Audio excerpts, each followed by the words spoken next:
Will you take a look at that crack? It's about 6 feet long. I'm going to repair it with this clear sealant from Leak Stopper Rubber Flex.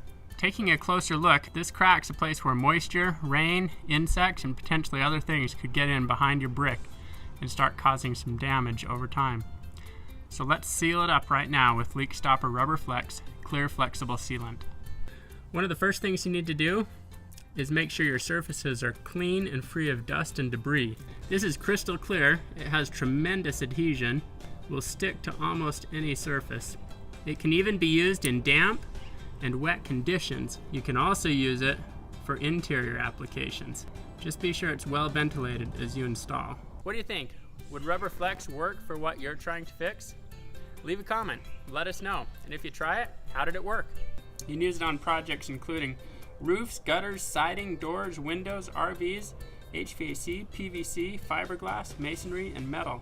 Rubber Flex Clear Sealant is extremely versatile. Stands up to changes of temperature. Will stop air, water, moisture from passing through. The clear flexible sealant is paintable, so if you want to get up there and paint it to blend in, just great. But because it's clear, it's pretty hard to notice anyway. Thanks so much for watching Tomahawk DIY. Please like the video, comment, subscribe. Let us know how it works in your place, and have a great day.